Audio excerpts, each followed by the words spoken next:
Hey guys, I'm Nito King, and we're in the home stretch of Space Quest 6. Last time we went into cyberspace and found a bunch of files, which, as far as I can tell, didn't actually prove anything. Just that people seem to like Sharpei, and Dr. Bellows is working on some kind of immortality treatment. But let's see what he makes of the files.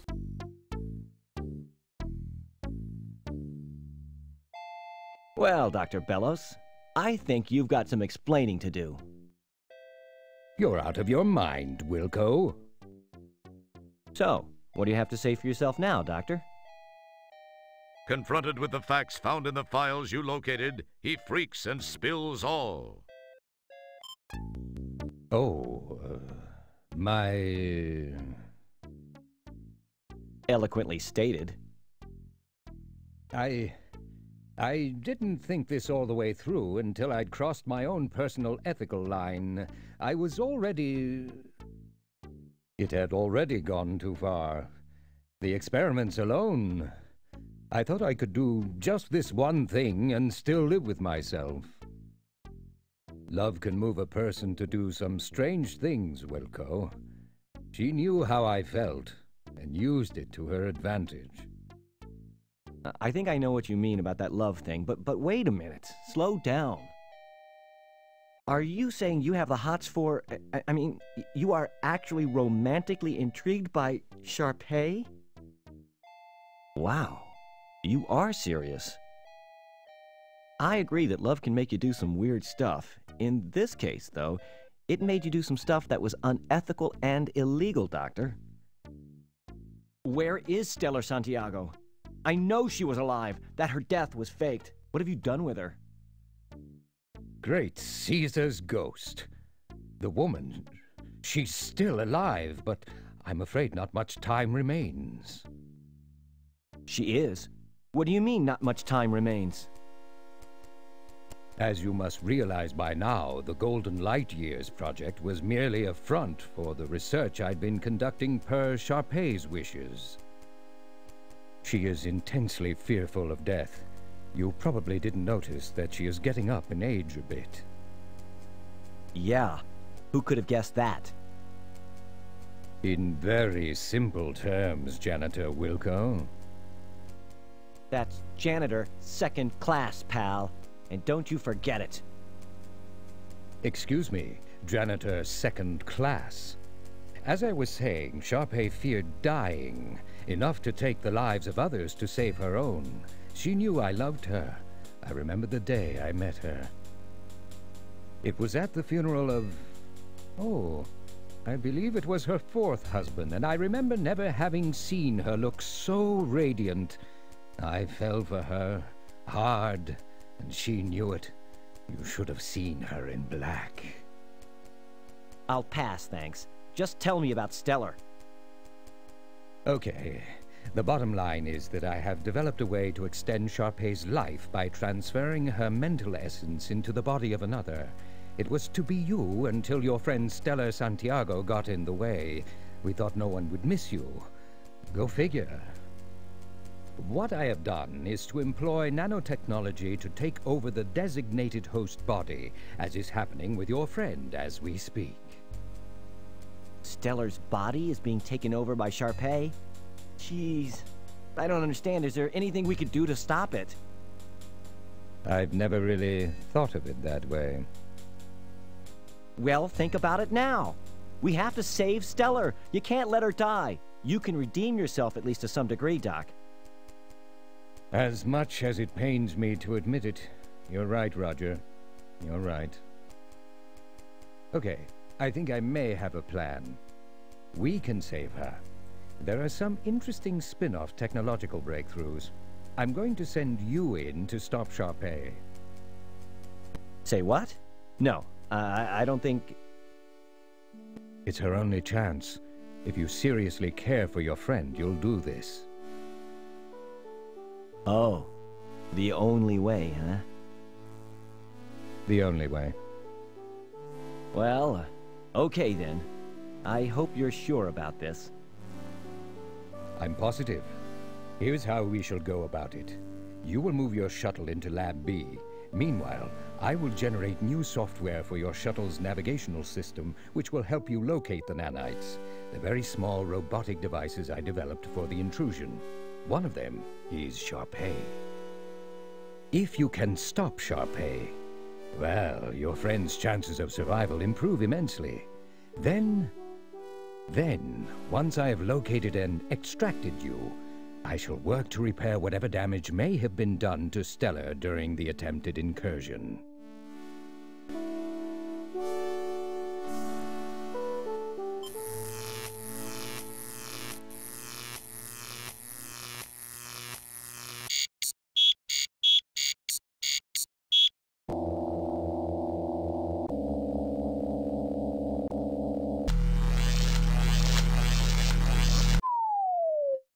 The shuttle is nicely miniaturized by the beam deal.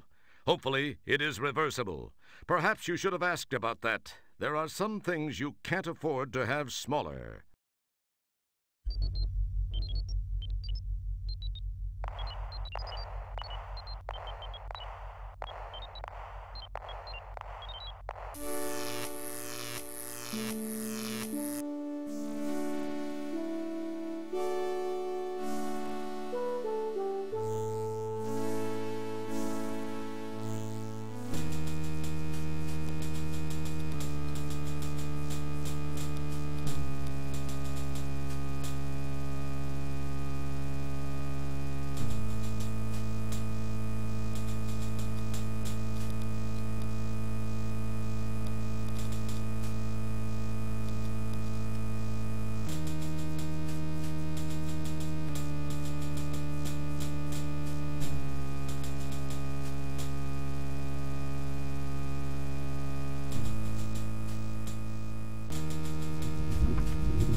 Hey guys, did you miss me?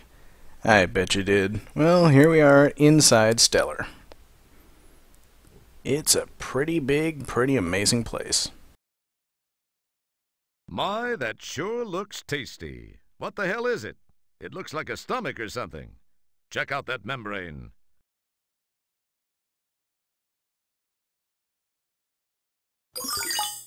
Perhaps I'd get farther if I kept the subroutine disk in its slot.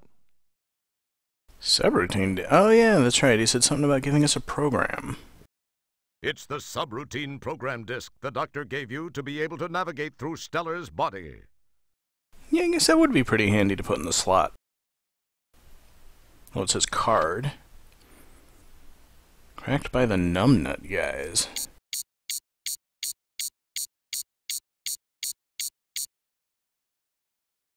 Alright, so it looks like we got 2 clusters of nanites, one in her brain and one in her stomach. This is the shuttle's cockpit. All the action takes place right here. You summon the ability to leave it alone. Alright, anyway, now we should be able to get started. I guess I won't get far without fuel. Thought we had fuel. There we go. Only intermix display doesn't really show any problems, but remember what 4 elements those are. That will be important.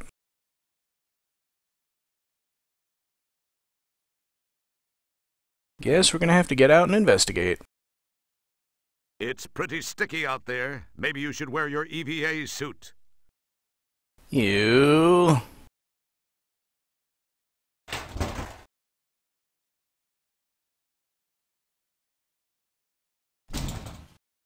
Alright, let's suit up.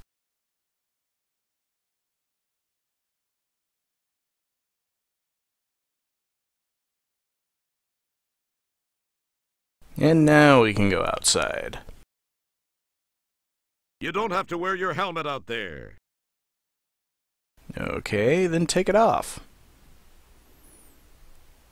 Can't believe I have to do all the thinking around here. I mean, most, sure, but that beeping is annoying. What's up with that red light?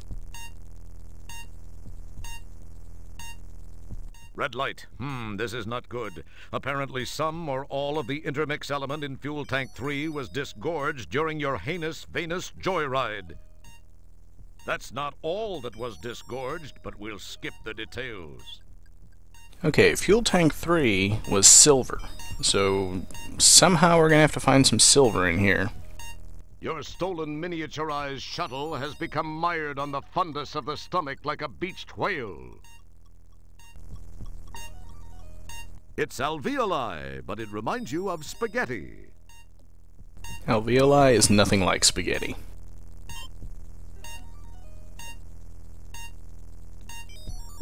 Wow, that's some interesting looking stuff you've got collected in the engine intake. Looks like a small collection of blood capillaries. Now those would look like spaghetti. But I hope you managed to do the pixel hunting there. You're the first one on your block to actually possess someone else's alveoli.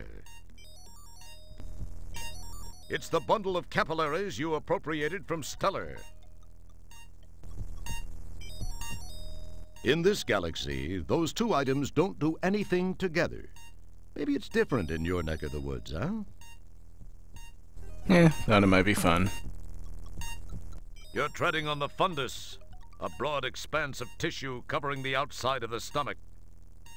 For some reason, doing so gives you the feeling of being a one-man army. After all, an army does travel on its stomach. I was gonna make that punchline. Oh, that looks real nice. I don't know what that big round thing is. I'm a janitor, damn it, not a doctor. You recognize that festering, infected crevice. As if Stellar didn't already have enough to worry about, she's got an ulcer. And it's not just an ulcer, it's puckered. It's a peptic ulcer. Hooray! But, of course, you realize what we need to do now. I told you, the rest of this game is too disgusting for words.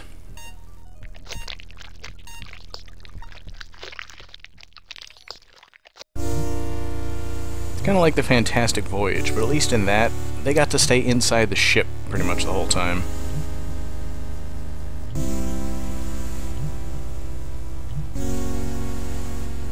Alright, get off the wall already. There we go. And I think we found our nanites. A cluster of stomach acid-shy nanites is lurking near the entrance to the duodenum. They know all the cool places to hang out.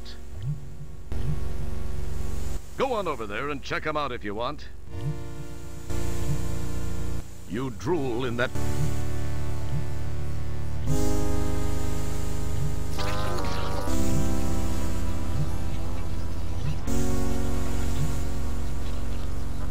My goodness, those little guys are efficient. However, based on how they left your boots behind, you might consider some odor eaters. Well, they left my eyeballs, too. Alright, well, we're not going to be able to get past them easily. As do most computer game characters who find themselves in sequels of sequels, you stop the action to reflect on your past exploits. You realize you spent a lot of time looking at the contents of your own stomach. But this is the first time you've gotten such a good look at a pool of someone else's potential discharge. The pools are deceptively still and shallow. They look harmless, but they're seething with pepsin and hydrochloric acid, a chemical brew of protein-dissolving, bacteria-destroying glop, strong enough to dissolve almost anything, especially organic life forms like yourself. That's not really recommended. You're outfitted for the vacuum of outer space, not the inner acids of stellar Santiago.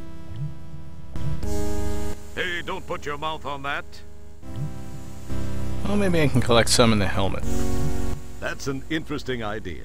Not a good one, but interesting nonetheless.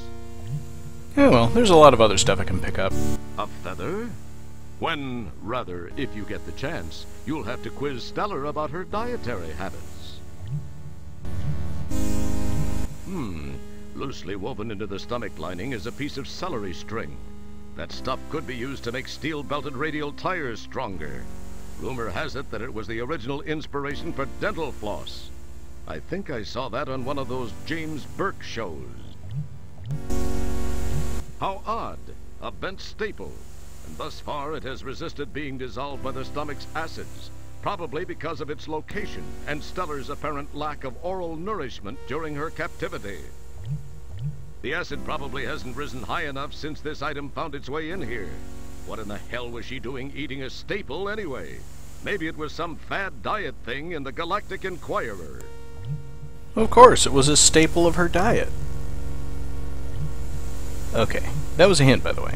Dang, these look tasty. Boy, that micro Prozac she inhaled slowed her systems down to a crawl. These things haven't been touched by stomach acid yet.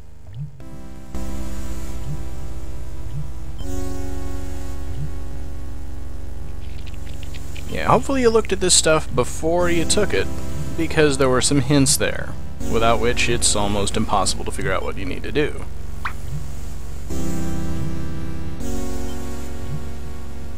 You acquire a candy. I already have one. Well, let's check out what we just picked up here. As cool as it would be to... It's a piece of that stringy stuff from celery. These are the candies you retrieved from Stellar's stomach. It's one of those ticklish pin feather things. There was one more thing, wasn't there? Oh yeah, you can scroll down more. It's a piece of staple. You've got to wonder what was on the menu for Stellar's last meal. Alright, now he was talking about the stomach acid rising enough to engulf some of the things that were in the walls. These are the candy... So let's see what that looks like.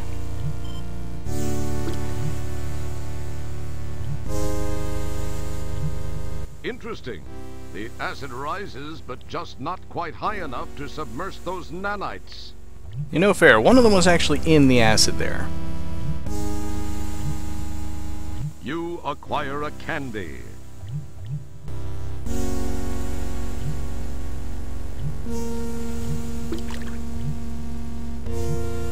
Interesting. The acid Yeah, but doing the same thing over and over again isn't going to help. You acquire a...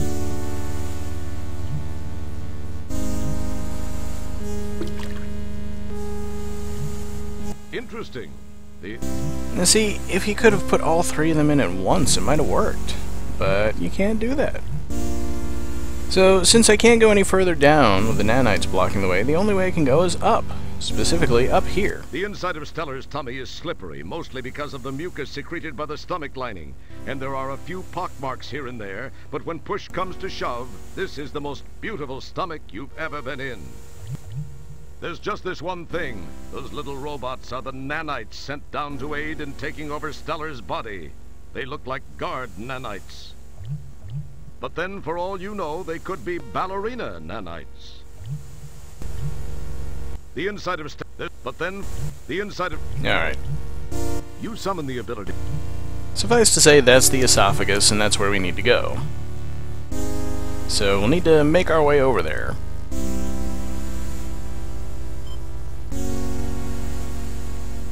That's your makeshift grappling hook.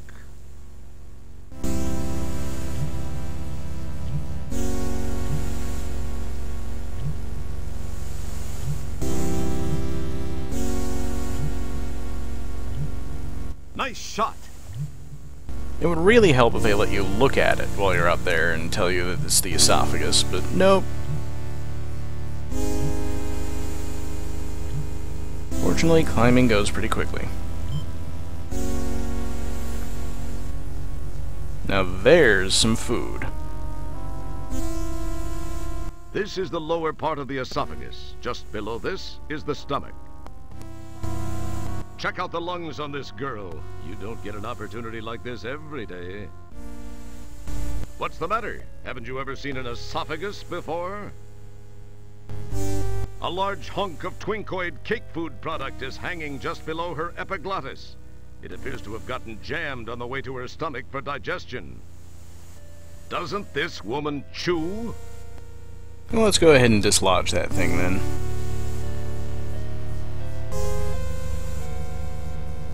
Okay, it doesn't look like that's gonna work. Maybe I can eat it. You start to see... Guess not. Guess we gotta go even further up.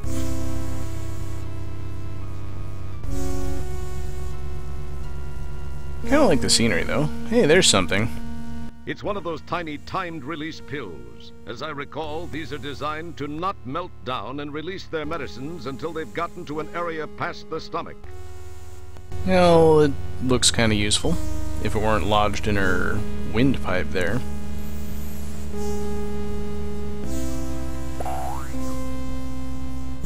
Or we don't need to take it with us. What's the matter? And this is as high as we can go. So we need to find a way to dislodge the Twinkoid from up here. I wonder if maybe just triggering her swallow reflex would be enough.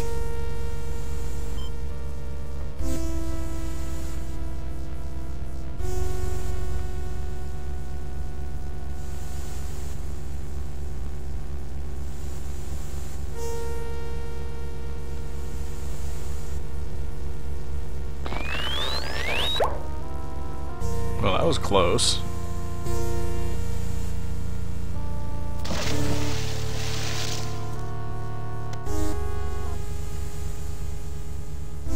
Gratuitous cut so that we don't have to animate rising acid.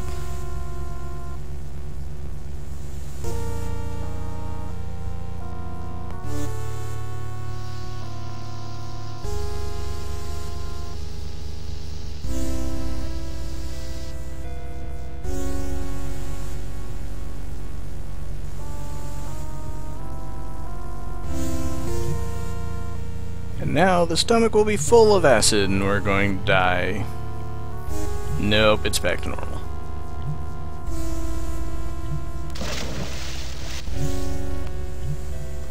That's pretty far to go just to do your Wizard of Oz impression. Makes you feel tingly all over, doesn't it? It's one of those tiny timed-release pills. Well, let's take it. An interesting idea. What are you up to, Roger? Taking something? Hey, don't put your...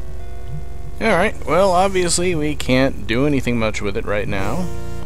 But if we can't bring it past the stomach to be digested, we'll have to bring something from past the stomach back up here. Which is a little annoying, but it is a source of infinite points. The max in the game is supposed to be 500, but we'll see a bit later on how you can get more than that. Although I won't do it. This is the upper area of the duodenum. Matter preprocessed from the stomach enters here through the pylorus above. It has a lovely bile-colored decor, and for a very good reason. This is the area in which raw processed ingestibles are mixed with a variety of secretions for further breakdown. This is actually kind of an educational part of the game.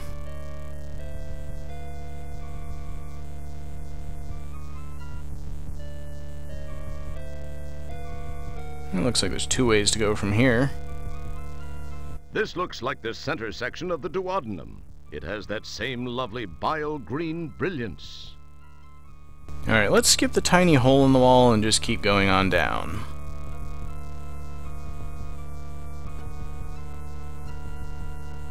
Doing a little spin before leaving the room for no apparent reason. This is the place where the duodenum meets the small intestine.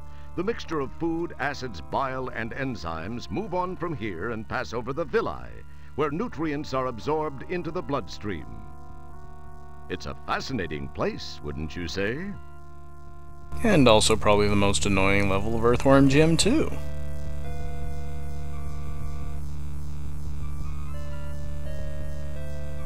Oh, those animations. This is the place. There's no purpose to them, but they're there. Yeah, here's how we go down. This is the very bottom of our old friend the duodenum. You can see the beginning of the jejunum. The villi start here. They increase the surface area of the small intestine a great deal, giving more area to absorb nutrients. All in all, it just looks like a French tickler turned inside out to me. A what? Never mind, it's not important. I'm pretty sure these are all just medical pictures that they use for the backgrounds and put the sprites over them. It's a pretty cool effect, though. Great Scott, that certainly is one buff parasite. I think I'm gonna spew. But who'll notice? Man, that thing is ugly. That has no effect. At least it appears that way. Your words are... Since you've entered the tapeworm not partially digested, you'll probably give him heartburn. I hope you're proud of yourself. Well, not really, but it's gonna take a bit of doing to get past this guy, and we're almost at the end of the game. Next time, stay tuned for the extra long finale of the Space Quest series.